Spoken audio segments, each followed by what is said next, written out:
get this figured out. This world gon' give me whatever I need until I get this vision out. Then they gon' pay me whatever I ask, cause I got it figured out. Family be checking all up on a nigga to see how I'm feeling now. Damn, they love to see a nigga really make a killing now. I put a lock on the game and I hide the code and the keys. I am not playing no games, I really play this shit for keeps. That shit for me.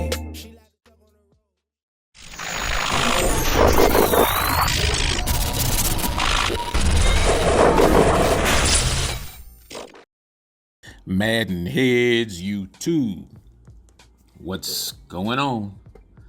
It is your boy, Coach DC, coming back at you today with another video. And today, man, I decided, since I'm releasing the little mini scheme virtual today, I would just give you guys maybe a view of some of the things that are not necessarily, this isn't in the video, but it all goes together, because I'm of the firm belief that you can't just have all mechanics. You can't just be all scheme. It has to be, a marriage of the two. Y'all have heard me say over the years, marry your mechanics. And so one of the things that surprises me at this point in the game is that when I'm watching games and I watch people play, I still don't see people running dig routes. And the dig route has to be the most underutilized route in the game, because I promise you, it's one of the most unstoppable routes in the game, simply because of the geography. It ends in the middle of the field, and most people are busy trying to protect outside the numbers, with the double Mabels and all that stuff, which, by the numbers leaves the middle of the field kind of not uncovered, but to a certain degree, it becomes hard to cover, because the user has to cover at two different levels. And because of the ability to stem the routes, to extend the routes, it makes it really hard for a user to cover. And so if you watch some of the highlights in this video, you'll just see the users chasing drags and corner routes and zigs and all that other stuff. And so a lot of it is just the scheme and the setup, and then on top of that, the ability to I use revamp, and so the ability to place the ball either higher or lower trajectory wise, within the scope of the scheme, meaning where I'm throwing the ball. And now the one thing I love about the dig route, or this, and some of these routes are actually speed ins. I know we have a speed out, but there are speed in routes on this game that break to the middle of the field much faster. And so one of the things that I love about these routes in particular is the fact that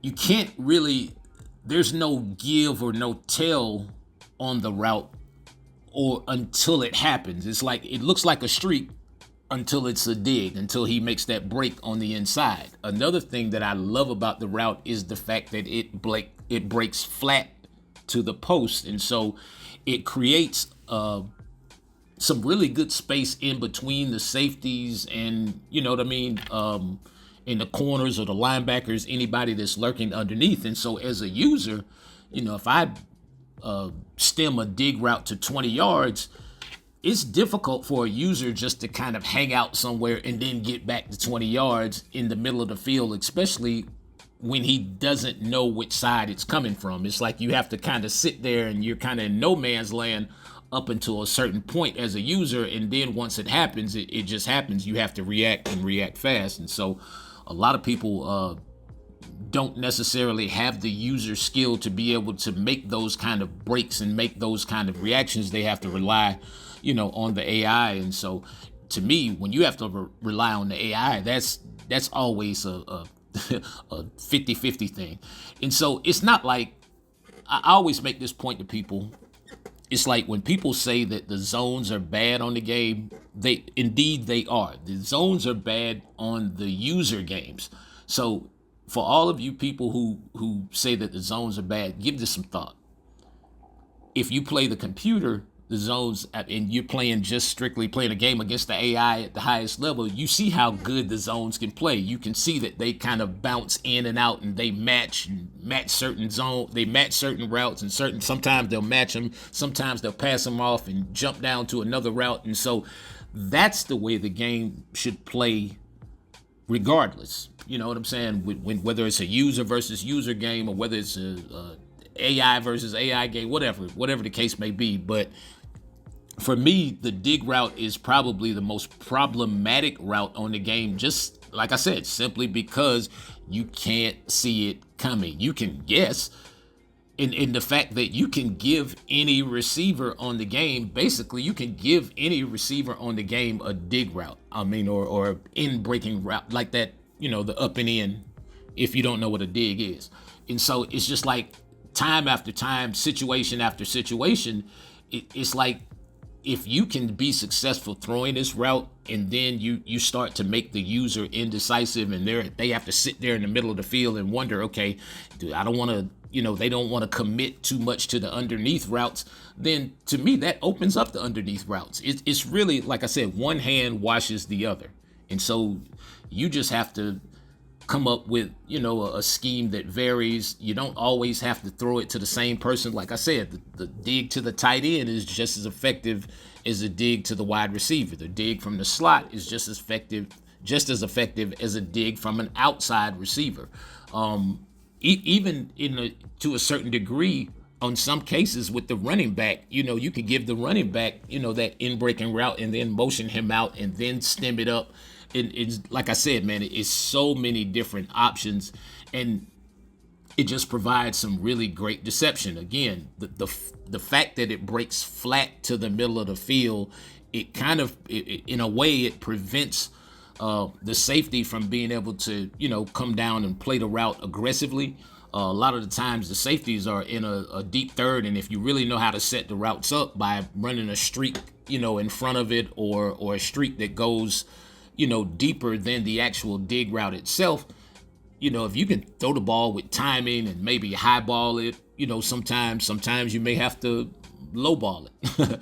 But yeah, well, for you guys who are using Revamp or Classic,